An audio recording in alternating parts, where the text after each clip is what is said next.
Salut à tous, c'est encore moi, Patrick Duval. Je vous rappelle que sur ma chaîne, je parle de tout ce qu'on peut faire soi-même. Abonnez-vous si vous aimez bricoler, il y aura plein de choses intéressantes. Et maintenant, passons directement au sujet de cette vidéo. Un bateau fait maison est beaucoup moins cher qu'un bateau achète de haute qualité, et il est souvent plus solide et plus durable. Il peut être fabriqué à partir de presque n'importe quoi, du bois aux feuilles d'aluminium. Toutes ces méthodes ne sont pas si simples et nécessitent des semaines de travail en atelier. Il est beaucoup plus facile de fabriquer un bateau à partir d'un tuyau d'égout. Vous pouvez ainsi fabriquer un moyen de transport flottant pratique, mobile et très soigne, littéralement en une soirée. Tuyau d'égout en PVC de 200 mm, processus de fabrication d'un bateau. La première chose à faire est de fabriquer un linteau pour le cadre du bateau. Pour ce faire, l'étain colle sur un tronçon de tuyau à l'aide de colle PVC. Le pontet avec l'étain fixera la largeur du bateau. Il est important d'étaler la colle uniformément pour sceller les joints et éviter que le bateau ne prenne l'eau à l'avenir. Ensuite, 2 morceaux de tuyaux identiques sont collés dans le linteau.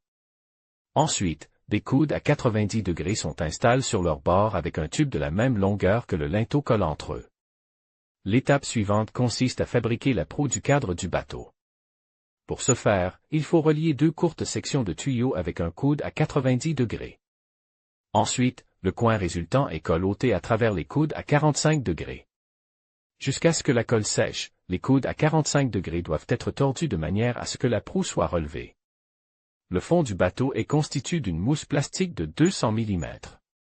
S'il n'y en a pas dans le magasin, vous pouvez utiliser des feuilles de 100 mm, mais les couches du fond frotteront l'une contre l'autre et grinceront. La mousse est découpée et insérée dans le cadre de la partie principale et de la partie avant. Pour la fixer, il faut dérouler des bandes de caoutchouc ou de membrane PVC. Des lamelles sont ensuite découpées dans la planche, d'une longueur égale à la largeur du fond de la mousse. Les rainures sont découpées dans la mousse avec un petit pas et les lamelles y sont placées. Les sangles sont vissées au bord des planches à l'aide de vis autotaraudeuses. Le bateau est retourné avec précaution et des rainures sont découpées dans la mousse plastique à l'oppose des lamelles déjà installées. Les planches y sont également placées et les sangles enroulées autour des tuyaux y sont vissées. Si le bateau est équipé d'un moteur, un tableau arrière en bois y est fixe.